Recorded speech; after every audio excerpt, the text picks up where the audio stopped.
The most effective blockade in history did not involve a single warship. It did not involve a minefield. It did not involve a missile battery. It involved a PDF document attached to an email. Let me take you to the bridge of the MVP Evergreen Titan. It is one of the largest container ships in the world. It is sitting in the port of Kaohsiung, Taiwan. The weather is perfect. The sea is calm. The engines are primed and ready. The captain has 20 years of experience, but the ship is not moving. The crew is confused. They look at the radar. It is clear.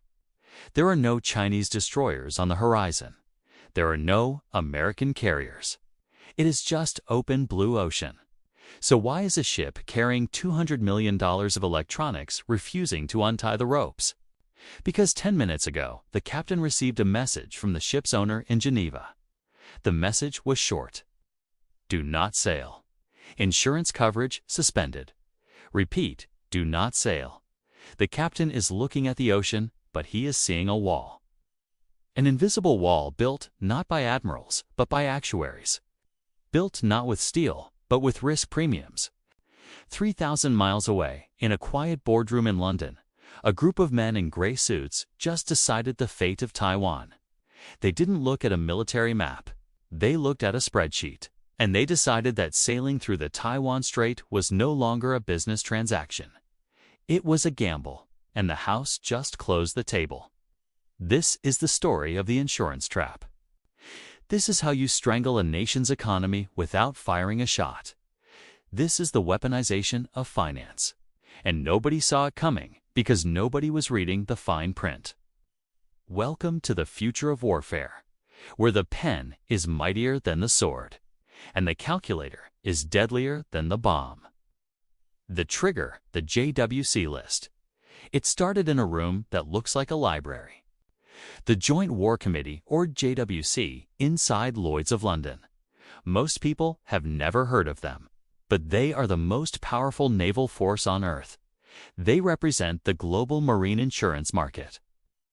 They are the ones who decide where it is safe to sail and where it is suicide. On November 1st, 2025, they held an emergency meeting. The topic was the Silver Incident, the seizure of Taiwanese cargo by Japan we discussed in the last video. The market was nervous. If Japan can seize cargo, can China? If ships are being stopped, are they safe? The JWC didn't wait for a war to start. They acted on perceived risk. At 4 p.m. London time, they updated their listed areas. They added coordinates 22 degrees north, 120 degrees east, the entire Taiwan Strait. They designated it a war risk area. It sounds bureaucratic, it sounds boring. But in the shipping world, this is a nuclear strike. The moment that update hit the Bloomberg terminals, the automated clauses in every shipping insurance contract in the world triggered. Hull and machinery insurance canceled. Protection and indemnity coverage suspended. If you want to sail into a war risk area, you need a new policy. You need breach of warranty cover, and the price of that cover is not fixed. It is decided day by day, hour by hour, based on fear. Before the announcement, the premium to insure a ship hull for a trip to Taiwan was 0.01% of the ship's value. Basically free. 10 minutes after the announcement, the underwriters in London updated their quotes. The new price, 5.0%. Let's do the math. An LNG tanker carrying liquid natural gas to power Taiwan's grid is worth about $300 million. At 0.01%, the insurance cost for the trip was $30,000. Pocket change. At 5%, the cost is $15 million. $15 million just for the insurance, just for one trip. That wipes out the profit margin of the shipment 10 times over. It makes the voyage instantly, mathematically impossible. The ship owner in Greece looks at the quote. He looks at the profit he would make, maybe $1 million. He looks at the insurance cost, $15 million. He picks up the phone. He calls the captain. Go? Do not sail. That is how the blockade works. China didn't have to put a single ship in the water. They just had to create enough uncertainty to spook the guys in London. And the invisible wall went up, the kill chain, the banking freeze. But insurance is just the first domino. The second domino is the banks. Global trade runs on credit. Nobody pays cash up front for $100 million of oil. They use a letter of credit, LC. A bank guarantees the payment. But banks are cowards. Banks hate risk. Every letter of credit has a standard clause. Presentation of valid insurance certificate required. When the insurance premiums spiked to 5%, the shipping companies tried to pass the cost to the buyers. They told the Taiwanese importers, "You have to pay the extra $15 million." The Taiwanese importer said, "We can't afford that. Our electricity prices are fixed by the government." Stalemate. No insurance certificate. The bank officer at HSBC in Hong Kong looks at the file. He sees Taiwan Strait. He sees no insurance. He stamps the document, rejected. The letter of credit is denied. Without the LC, the seller in Qatar won't load the LNG. Without the LC, the seller in Brazil won't load the grain. The cargo is sitting on the dock. The ship is sitting at anchor. The money is frozen in the bank. This is the kill chain. Risk triggers insurance. Insurance triggers banking. Banking triggers trade. Break one link, and the whole chain collapses. By week 2, the ports of Taiwan were ghost towns. Not because of a physical blockade, but because of a financial heart attack. The liquidity had dried up. Taiwanese banks tried to step in. The government in Taipei said, "We will provide the insurance. We will back the sovereign guarantee." But there is a problem. Reinsurance. Local Taiwanese banks don't keep the risk. They sell it to the global reinsurers. To Swiss Re, to Munich Re, to Lloyd's. And those global giants said, "No. The risk is too high. We are not touching it." So the Taiwanese government guarantee was worthless paper. Because if a ship actually sinks, Taiwan's central bank doesn't have the liquidity to pay out billions in claims without bankrupting the country. The global system locked Taiwan out. It was a soft quarantine, legal, orderly, and absolutely devastating. The victim Taiwan in the dark now. Let's look at the victim.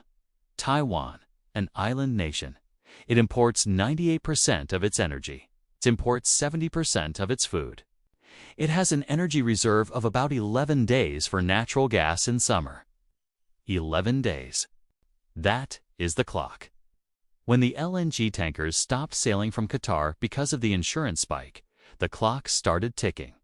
Day 1, the government issues a statement urging calm. Strategic reserves are adequate. Day 3, the Ministry of Economic Affairs announces Level 1 energy rationing.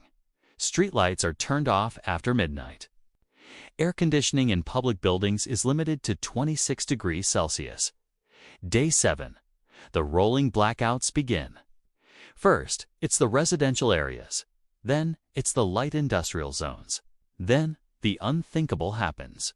TSMC, Taiwan Semiconductor Manufacturing Company, the shield of the nation, the foundry of the world. They need absolute power, stability. A flicker of a millisecond ruins a batch of chips worth millions. TSMC has its own generators, but generators need diesel, and the diesel tankers are also stuck in the insurance trap. TSMC announces a precautionary reduction in output. The world screams. Apple stock crashes. Nvidia stock crashes. The global tech supply chain realizes that the chips are hostage to an insurance clause. But inside Taiwan, the panic is more primal. It's not about iPhones. It's about food. It's about gas. Supermarket shelves are emptying. Not because there is no food in the world, but because the ships carrying the wheat cannot get a letter of credit to enter the harbor. Inflation hits 50% in a week. The new Taiwan dollar free falls.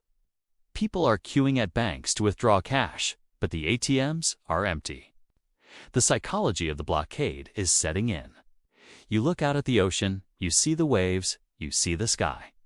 It looks free, but you are in a prison built of paper and fear. The countermove, the Shadow Fleet? Is there a way out? Taiwan tried the Shadow Fleet option. They tried to hire the ships that serve Russia and Iran. The Dark Fleet. Old tankers. No transponders. Self-insured by dubious entities in Dubai or Shanghai. They don't care about Lloyds of London. They sail for cash. Taiwan managed to charter 5 tankers of crude oil from the shadow market. Desperate times, desperate measures. The first tanker, the Titan II, approached the blockade line. It didn't have Western insurance. It didn't have a Western bank letter of credit. It was a ghost ship carrying salvation. But then China made its move. Not a military strike. A maritime safety inspection. A Chinese Coast Guard cutter intercepted the Titan II. They radioed the captain. This vessel is flagged in Panama. Under maritime safety protocols, we have reports of structural deficiencies. We are conducting a safety inspection. It wasn't a seizure. It was an inspection. They boarded the ship. They checked the engine room. They checked the paperwork. They checked the fire extinguishers. They took 3 days. 3 days of inspection while the ship sat idle in the water. Then they found a violation. Improper waste disposal logs. They ordered the ship to port in Fujian for rectification. The message was clear. If you play by Western rules insurance, we use the JWC list to bankrupt you. If you try to go around Western rules Shadow Fleet, we use the Coast Guard to harass you. Heads, I win. Tails, you lose. The Shadow Fleet captains got the message. The risk premium for the Shadow Fleet went up to 10%. Even the smugglers decided it wasn't worth it. Taiwan was truly alone. The global ripple, the lawfare precedent. The world watched in horror. The U.S. Navy was patrolling the area. Carrier Strike Group 5 was doing circles in the Philippine Sea, but they couldn't shoot. Who do you shoot? Do you shoot the actuary in London who raised the rates? Do you shoot the bank manager in Hong Kong who denied the credit? Do you shoot the Coast Guard inspector who is just doing his job? There was no enemy combatant. There was no act of war. It was just market forces and safety regulations. The U.S. president was furious. He called the Prime Minister of the U.K. Tell Lloyd's to lower the rates. The U.K. Prime Minister replied, I cannot dictate to the private market. Lloyd's is independent. They assess risk based on data. If I force them to lower rates and a ship sinks, who pays? The British taxpayer. The West was paralyzed by its own system. Capitalism relies on risk assessment. China hacked the risk assessment. They created a risk bubble around Taiwan that no capitalist entity could penetrate. It was lawfare at its finest, using the enemy's own legal and financial structures against them. Other nations started taking notes. Can Russia do this to the Baltic states? Can Iran do this to the Strait of Hormuz? Suddenly, every choke point in the world looked vulnerable. Not to missiles, but to premiums. The new warfare. By day 30, Taiwan was on its knees. The lights were out in Taipei. The factories were silent. The reserves were gone. The U.S. was forced to organize a freedom flotilla. U.S. Navy supply ships carrying oil and food, escorted by destroyers, running the blockade to feed Taiwan. It was a humanitarian mission. It kept Taiwan alive, but it killed Taiwan's economy. No company invests in a country that needs a U.S. Navy convoy to get a gallon of milk. Capital fled. Talent fled. The stock market was closed indefinitely. Taiwan survived as a fortress, but it died as a trading nation. The insurance trap had worked. It proved that in the 21st century, you don't need to conquer a country to defeat it. You just need to make it uninsurable. You just need to make it unbankable. We worry about nuclear war. We build bunkers. We count missiles. But the real weapon is sitting in your email inbox. It's a notification that your policy has been canceled. It's a notification that your transaction has been declined. The next World War won't start with a bang. It will start with a margin call. And by the time the soldiers put on their boots, the war will already be over. The bank accounts will be frozen, the ships will be stopped, and the silence will be deafening. If you think this is fiction, look at the Red Sea today. Look at the Black Sea. The insurance trap is already being tested. Taiwan is just the final exam. Are you ready for a world where your survival depends on an algorithm in London? Because that world is already here. Click here to see how the US plans to fight back using the SWIFT system. The financial war is just beginning.